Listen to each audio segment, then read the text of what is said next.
You turned my life into a show. Now I'm turning yours into a yard sale.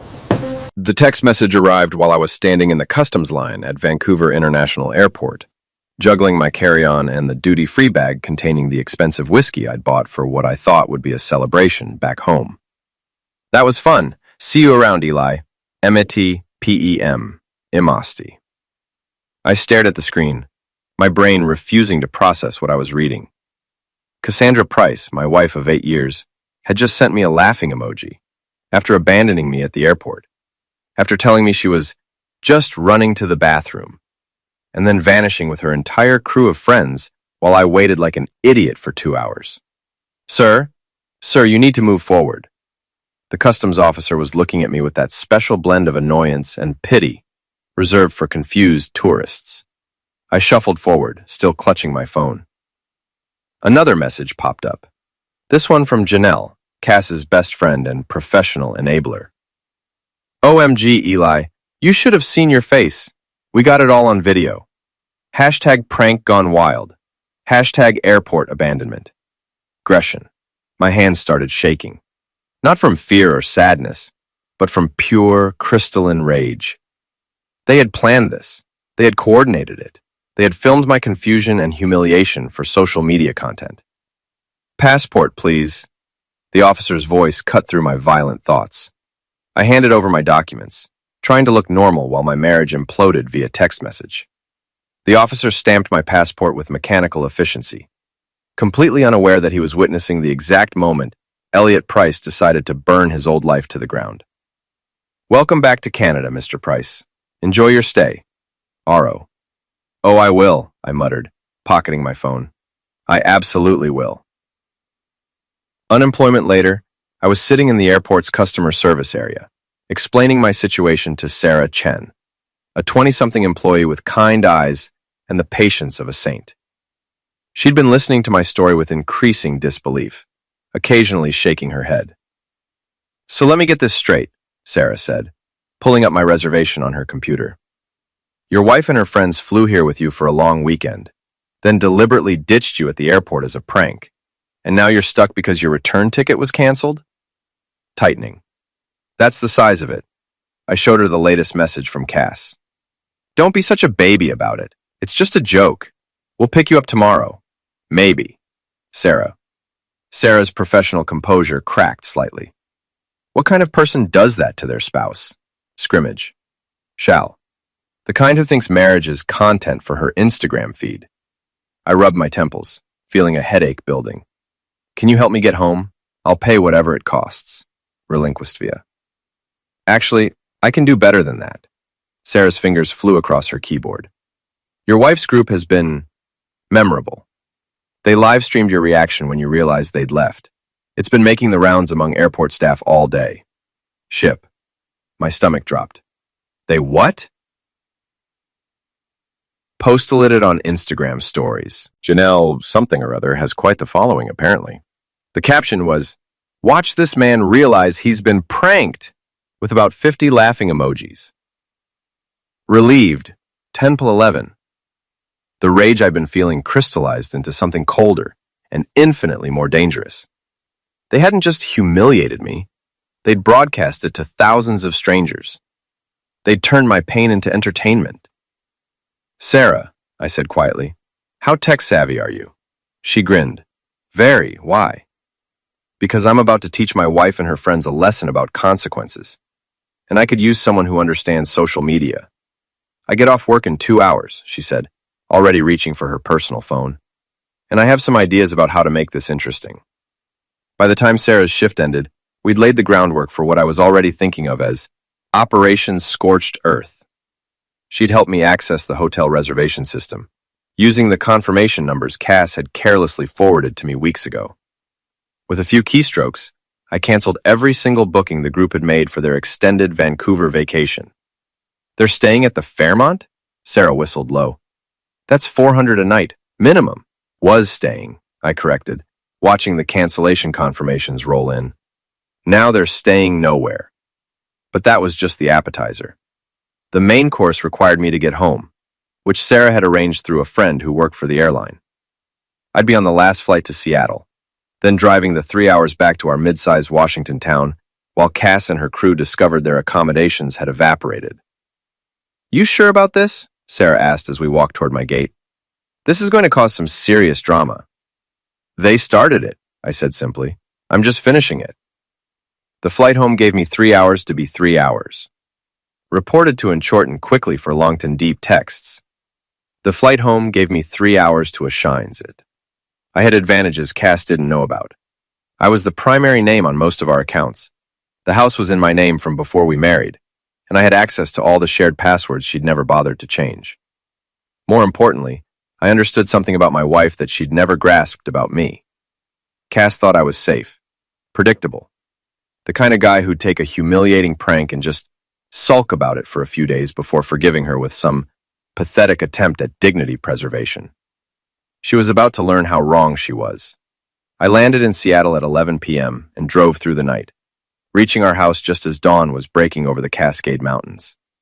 The place looked exactly as I'd left it 4 days ago.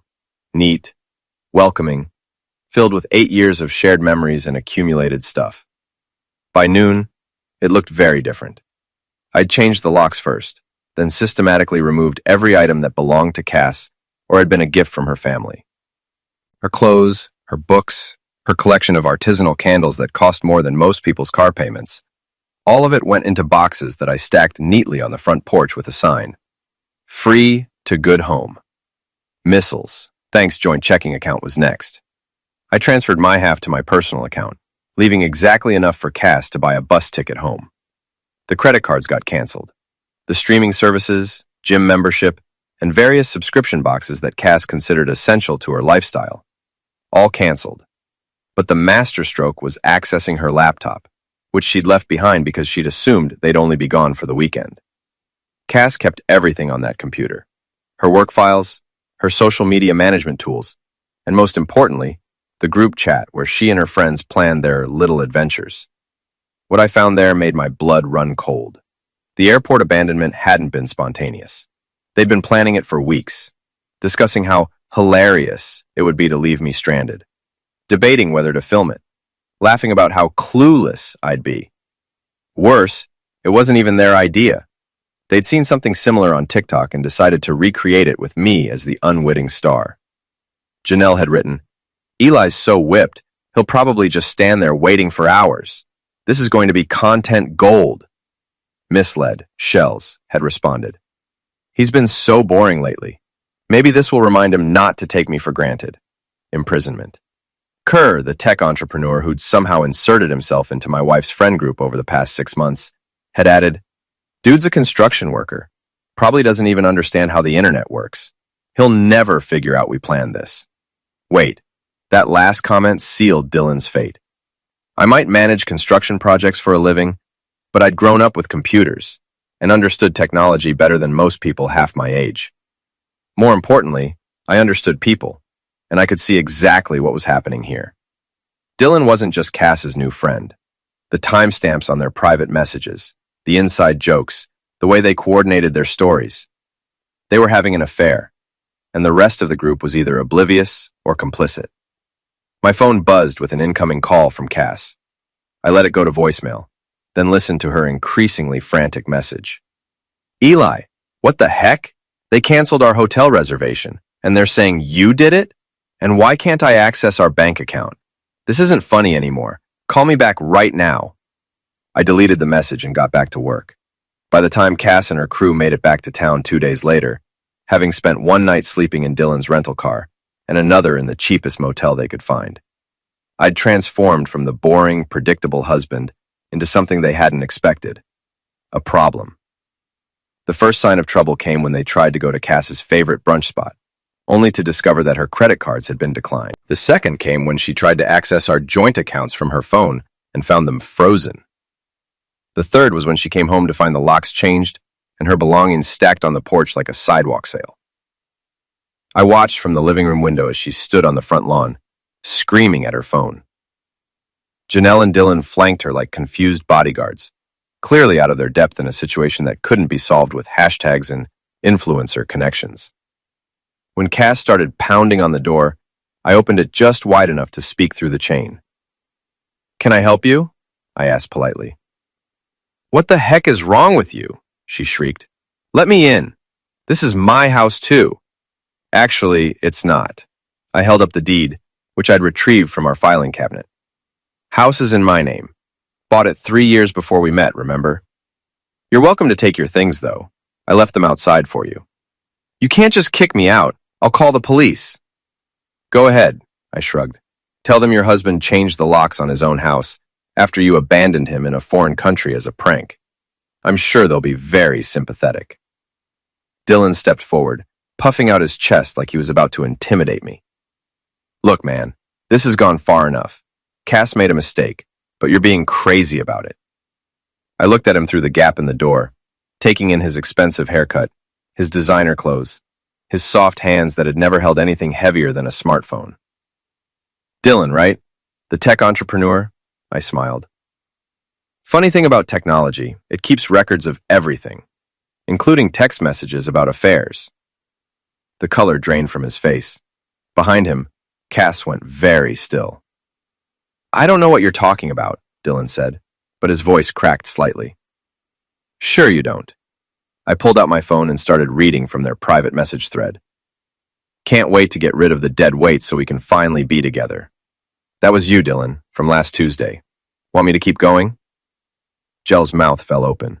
She turned to stare at Cass and Dylan, the pieces finally clicking together. You two are... Oh my God, Cass. You said you were just friends. It's not what it looks like, Cass said quickly, but the damage was done. Her carefully constructed friend group was imploding in real time. Actually, it's exactly what it looks like, I said.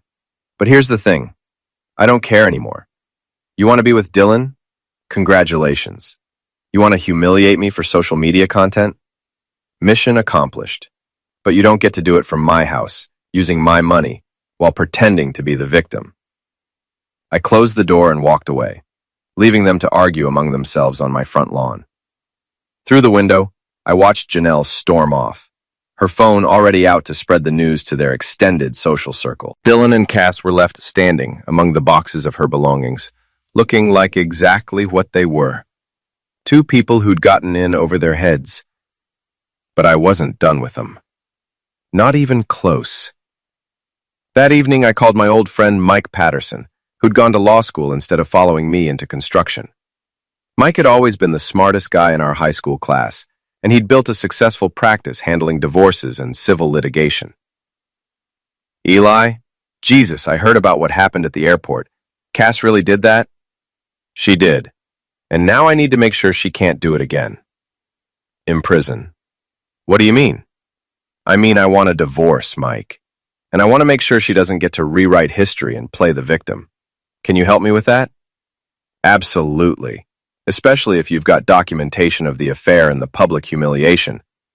Washington's a no-fault state, but judges still don't like it when people act like a-holes. I've got documentation. Lots of it. Good. Bring everything to my office tomorrow. We'll file papers by the end of the week. Unwilling, I hung up. I poured myself 3 fingers of the whiskey I'd bought in Vancouver. The bottle that was supposed to celebrate our anniversary, but would instead toast the end of our marriage. It tasted like victory and regret in equal measure. My phone buzzed with another message from Cass. We need to talk. This is getting out of hand. Rinse, I typed back. You're right. See you in court. Then I blocked her number and went to bed in my own house, in my own bed, for the first time in years feeling like I could breathe. The next morning brought a surprise I should have seen coming. Sarah Chen was standing on my front porch with 2 cups of coffee and a laptop bag, looking like she'd driven all night from Vancouver. You look terrible, she said by way of greeting. Thanks. You look like you should be at work in another country. I took some vacation time. Figured you might need backup for whatever comes next. She handed me one of the coffees. Plus, I've been thinking about your wife's little friend group, and I have some ideas. I let her in, grateful for the company, and the continuers especially I tried to work. I let her in according for the company and the caffeine. Sarah had an energy about her that reminded me why I'd been drawn to her help in the first place. She was smart, direct, and had zero tolerance for BS. "Show me what you found on the laptop," she said, settling onto my couch like she belonged there. I pulled up the group chat and let her read through the messages. Her expression grew darker with each screenshot. "These people are sociopaths," she said finally. "Look at this. They planned the whole thing like a military operation. Who does that? People who think other people exist for their entertainment. Well, they're about to learn different." Sarah opened her laptop and cracked her knuckles. "I've been doing some research on your wife's friends. Want to see what I found?" For the next hour, Sarah walked me through what she'd discovered about Cass's social circle.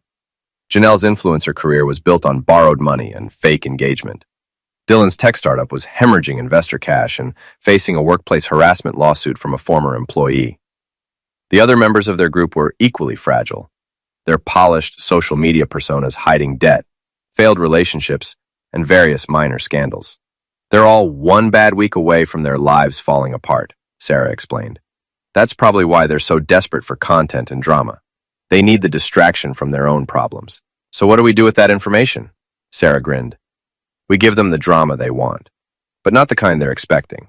Her plan was elegant in its simplicity.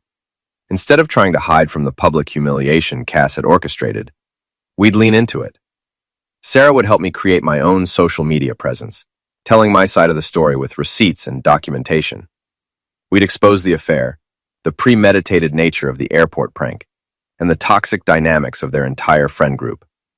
"The internet loves a good revenge story," Sarah explained, "especially when the victim fights back smart instead of just getting mad. I'm not sure I want to be internet famous. You won't be, but they will be, and not in the way they want." We spent the rest of the day setting up accounts and preparing content. Sarah was a wizard with social media, understanding the algorithms and psychology in ways that made me feel ancient, despite being only 15 years older than her. By evening, we'd created a Twitter thread, an Instagram account, and a TikTok video that laid out the entire story with military precision. The airport footage that Janelle had posted became evidence of premeditation. The text messages became proof of the affair. The financial manipulation became documentation of my measured response to betrayal. "Ready?" Sarah asked, her finger hovering over the post button. "Do it." Dismantle was immediate and overwhelming. Within an hour, we had hundreds of shares and comments. By midnight, the story had spread to Reddit, Facebook, and various gossip blogs. The consensus was clear. Cass and Dylan were garbage humans who'd gotten exactly what they deserved. But the real fireworks started the next morning, when Janelle woke up to find her mentions flooded with people calling her an enabler and demanding that brands drop their sponsorship deals with her. By noon, she'd lost 3 major partnerships and was posting teary-eyed apology videos that only made things worse. Dylan's startup faced a different kind of reckoning when his investors started asking questions about his judgment and character. It's hard to pitch yourself as a trustworthy business partner when the internet is full of screenshots showing you helping to orchestrate cruel pranks on innocent people. But Cass got the worst of it. Her PR firm, which specialized in reputation management for local businesses, couldn't afford to keep an employee who'd become synonymous with toxic behavior. She was fired via email, with her former boss noting that her personal brand conflicts with our company values. I watched it all unfold from my living room, Sarah beside me providing commentary and managing our responses to the flood of support messages. It felt surreal to see my private humiliation transformed into public vindication. "You feel guilty," Sarah observed, watching my face. "A little. This is destroying their lives." "They destroyed their own lives. You just documented it." She closed her laptop and turned to face me. "Besides, they're not done fighting back. This is just round 1. She was right. That afternoon, Cass showed up at my house with Dylan and a guy I didn't recognize. Tall, muscular, with the kind of swagger that suggested he was used to intimidating people. "That's Victor," Sarah said, peering through the window. "Dylan's friend. I saw him in some of the social media posts from their Vancouver trip." "Great. They brought muscle. You want me to call the police?" "Not yet. Let's see what they want." I opened the door but didn't step outside. Cass looked like she hadn't slept in days. her usually perfect appearance disheveled and desperate. "Take it down," she said without preamble. "Take down all the posts, delete the accounts, and we'll call it even." "Even?" I laughed. "You think we're even?" "You've humiliated us enough," Dylan said. "Janelle lost her sponsorships. I'm having problems with my investors, and Cass lost her job. Isn't that enough revenge for you?" "Let me think about that." I pretended to consider it. "No." Victor stepped forward, cracking his knuckles. "Maybe you need some help making the right decision. Maybe you need to get off my property before I call the police and report you for trespassing and making threats." "You think you're so smart," Cass spat, "but you're just a construction worker with a high school education. We can destroy you just as easily as you destroyed us." "You're welcome to try, but you might want to consider that I'm not the same guy you abandoned at the airport. That guy was trying to save his marriage. This guy is trying to end it as painfully as possible." I closed the door and watched through the window as they argued among themselves. Victor wanted to escalate, but Dylan and Cass were smart enough to realize that anything they did now would just make their situation worse. They left, but I knew they'd be back. People like them always escalated when they felt cornered. The question was what they'd try next, and whether I'd be ready for it.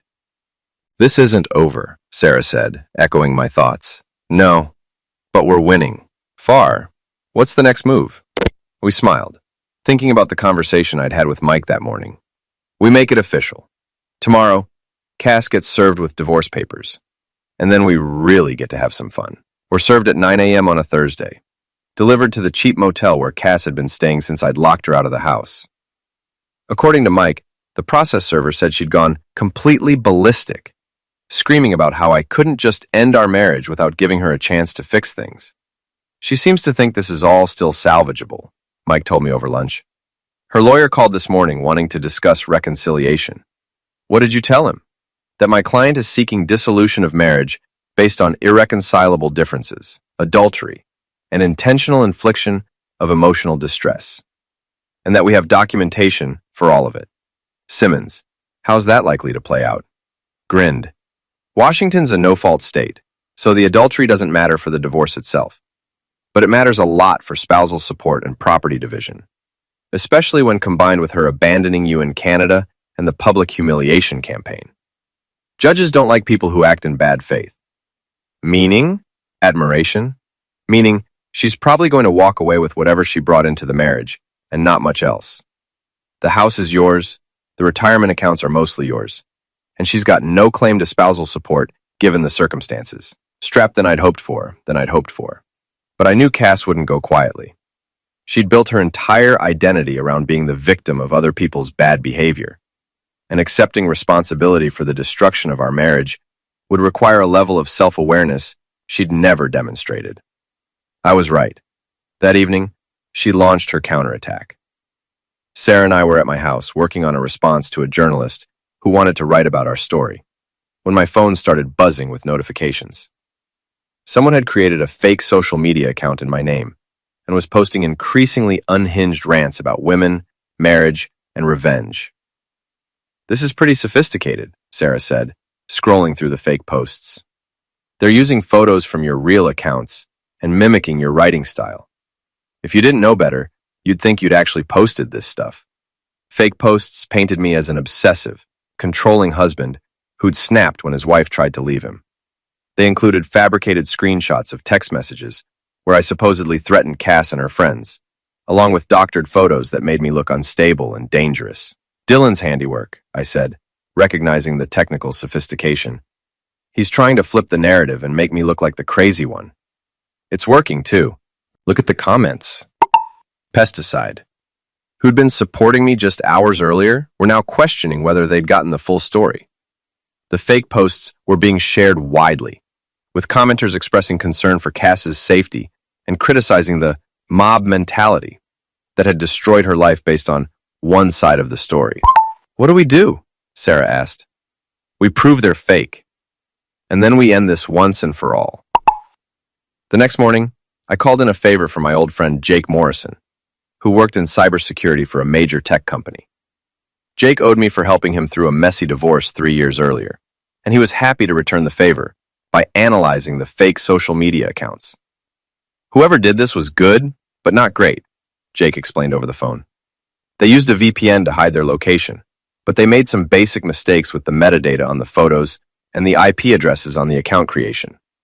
Give me a few hours and I'll have everything you need to prove these are fake. While Jake worked his magic, Sarah and I prepared for what I was starting to think of as the nuclear option. If Cass and Dylan wanted to play dirty, I was ready to show them exactly how dirty things could get. I'd been holding back one piece of information that I'd discovered in Cass's laptop. Evidence that Dylan's startup was essentially a Ponzi scheme, using new investor money to pay fake returns to earlier investors, while Dylan and his partners siphoned off cash for personal expenses. It was the kind of fraud that could result in federal charges, and I had emails and financial documents that proved it. "You sure you want to use this?" Sarah asked, looking at the evidence I'd compiled. "This could send him to prison." "Miss, he tried to destroy my reputation and my life. He's been stealing money from investors while sleeping with my wife. I think prison's exactly where he belongs." By afternoon, Jake had provided the technical evidence proving the social media accounts were fake, complete with digital fingerprints that trace back to Dylan's computer. Sarah helped me package everything into a comprehensive response that not only cleared my name, but exposed the lengths to which my enemies had gone to discredit me. But I didn't stop there. I also sent the evidence of Dylan's financial crimes to the FBI's White-Collar Crime Division, the State Attorney General's office, and a financial journalist who specialized in startup fraud. The response was swift and devastating. Within hours, Dylan's fake social media campaign had backfired spectacularly, with people expressing outrage that he'd tried to manipulate them with fabricated evidence. The revelation that he was also apparently running a fraudulent business scheme turned him from a sympathetic figure into a pariah. By the end of the week, Dylan was facing federal investigation. His investors were demanding answers, and his business was collapsing. Cass, meanwhile, had been dropped by her lawyer after it became clear that she'd been complicit in the fake social media campaign. "It's over," Sarah said, watching the latest news coverage of Dylan's legal troubles. "They can't come back from this. Not one more thing I need to do." That weekend, I drove to the country club where Cass and her friends used to hold their weekly brunches, the place where they'd planned their various schemes and laughed about their victims. It was also where Cass's family had their membership, and where her parents were likely to be having their usual Sunday meal. I found them at their regular table on the terrace, looking uncomfortable as other diners whispered and stared. The story had become local news, and everyone knew who they were. "Mr. and Mrs. Hamilton," I said, approaching their table. "I hope you don't mind if I join you for a moment." Cass' father, a retired banker who'd never liked me much, gestured to an empty chair. "Eli, I suppose we should talk." "I suppose we should." I sat down and looked at them both. Two people who'd raised a daughter who thought other people existed for her entertainment. "I wanted you to hear this from me directly. I'm divorcing your daughter, and I'm going to make sure she doesn't get a penny more than she's legally entitled to." "Now see here," Mr. Hamilton started, but I held up a hand. "I'm not finished. I also wanted to thank you." They looked confused. "Thank you for raising a woman who thought it would be funny to abandon her husband in a foreign country as a prank. Thank you for teaching her that other people's pain is content for her social media accounts. And thank you for showing me exactly what kind of family I've been trying to fit into for the past 8 years." Mr. Hamilton's eyes filled with tears. "Eli, please. Cassandra made a mistake, but she's still our daughter. Surely you can find it in your heart to forgive." "No," I said simply. "I can't, and I won't. Your daughter destroyed our marriage for a few minutes of viral video content. She chose her image over our relationship, and now she gets to live with the consequences." I stood up, leaving them sitting in stunned silence. "Give Cass my regards," I said, "and tell her that the next time she wants to prank someone, she should pick a target who won't fight back." Epilogue: The Resolution. 6 months later, the divorce was final. Cass had eventually found a new lawyer, but the outcome was exactly what Mike had predicted. She got nothing beyond her personal belongings and a small portion of the assets she'd brought into the marriage. The house, the retirement accounts, and everything else stayed with me. Dylan was facing federal fraud charges, and had fled to a country without an extradition treaty, leaving his investors and his legal problems behind. Janelle had tried to rebuild her influencer career, but found that brands were reluctant to work with someone associated with such a public scandal. Cass herself had moved back in with her parents and was working at a retail job. Her PR career effectively over.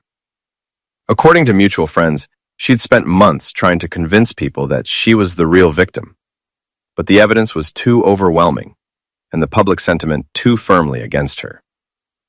Sarah had moved to town and taken a job with a local marketing firm, bringing her social media expertise to help small businesses grow their online presence.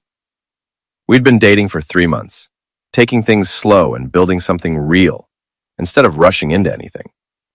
"Any regrets?" she asked one evening as we sat on my back deck, watching the sunset over the mountains. "About the divorce? No. About how I handled it?" I considered the question. Maybe. I could have just walked away quietly, filed for divorce, and moved on with my life. But then they would have gotten away with it. They would have kept treating people like entertainment and never faced any consequences. True. And I wouldn't have met you. She smiled and leaned against my shoulder. So it worked out. It did.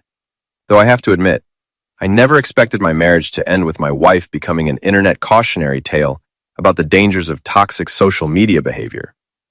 Life's funny that way. You think you know how your story's going to end, and then someone abandons you at an airport, and everything changes. I thought about that as the sun disappeared behind the mountains, painting the sky in shades of orange and pink. A year ago, I'd been married to a woman who saw me as a prop in her social media performance. Now, I was free, financially secure, and building something real, with someone who actually valued me as a person. Cass had been right about one thing. The airport prank had changed everything. Just not in the way she'd expected. My phone buzzed with a text message from an unknown number. For a moment, I wondered if it was Cass trying to reach out from a new phone. But the message was from someone else entirely. "Mr. Price, this is Jennifer Walsh from Walsh & Associates. We represent several of Dylan Kerr's former investors who are interested in pursuing civil litigation. Would you be available to discuss your role in exposing Mr. Kerr's fraudulent activities?" Showed the message to Sarah, who read it and whistled low.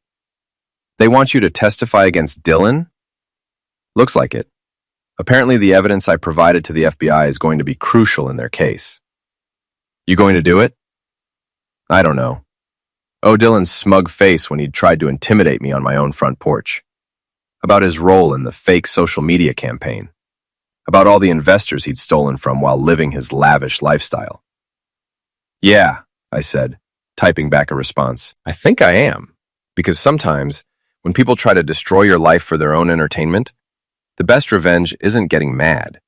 It's making sure they face every single consequence of their choices, no matter how long it takes. And sometimes, if you're really lucky, you come out the other side stronger than you were before." 6 months after that, I was sitting in a federal courthouse in Seattle, watching Dylan Kerr get sentenced to 8 years in prison for securities fraud. He'd been extradited back to the United States after his money ran out, and his safe haven country decided he wasn't worth the diplomatic trouble. Cass was in the gallery, looking older and sadder than I remembered. Our eyes met briefly as I left the courtroom, and for a moment, I saw something that might have been regret, or maybe just self-pity. With Cass, it was always hard to tell. I didn't stop to find out. I had a life to get back to, and she was no longer part of it. Outside the courthouse, Sarah was waiting with coffee and a smile. "How did it go?" 8 years. He'll be out in 5 with good behavior. But his business career is over. Good. What about Cass? What about her? She made her choices. Now she gets to live with them. Walk her to the car in comfortable silence, leaving the courthouse and everything it represented behind us. The whole ordeal had taken 2 years from start to finish, but it was finally, completely over. As we drove home through the mountains, I thought about the man I'd been when this all started. Married to someone who didn't respect me, tolerating behavior I should have confronted, living a life that was more performance than reality. That man was gone, destroyed as thoroughly as my marriage had been. In his place was someone harder, but also more honest. Someone who understood that respect isn't given freely, but earned and maintained through boundaries and consequences. "Penny for your thoughts," Sarah said, reaching over to squeeze my hand. "Just thinking about how different things are now. Different or worse different? Definitely better, though I could have done without the federal courthouse testimony." She laughed. "Think of it as your civic duty. You helped put a criminal behind bars and got justice for his victims." "I suppose, though I still can't believe it all started with a prank at an airport. The best revenge stories always start with something small. Someone thinks they can push you around, and they end up learning exactly how wrong they were." Squeezed her hand back, thinking about the house we were driving toward, the life we were building together, the future that stretched out ahead of us like an open road. Cass had been right about one thing. Abandoning me at that airport had changed everything. She'd just been wrong about who would benefit from the change.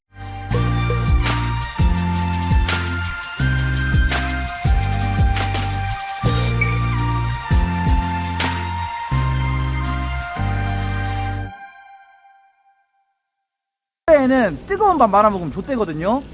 예, 근데 약간 좀 식은 밥 있잖아, 미적지근한 밥 말아먹잖아. 어우, 끝장나, 끝장나. 진짜로 끝장나. 예, 물에 뜨거운 밥 말아먹는 순간 그냥 조지는 거예요.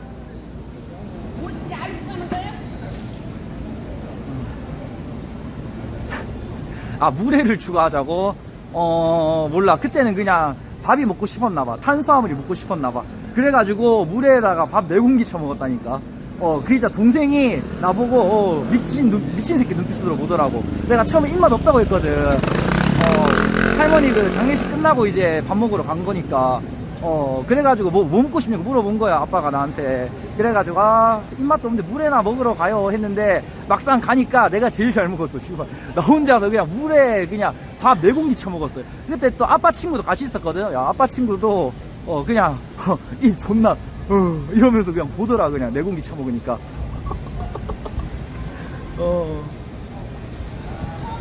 근데 존나 웃긴 게, 사장님도 존나 빡치는 게, 내가 계속 한 공기씩 시켰거든. 그래서 사장님도 존나 빡쳤어. 내가 보기에 사장님 표정이 점점 안 좋아지더라고.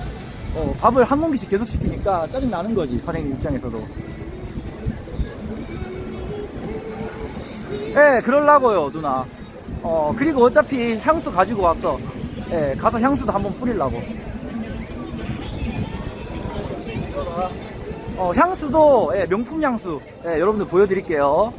예, 또 향수, 명품 향수 또 들고 왔거든. 예.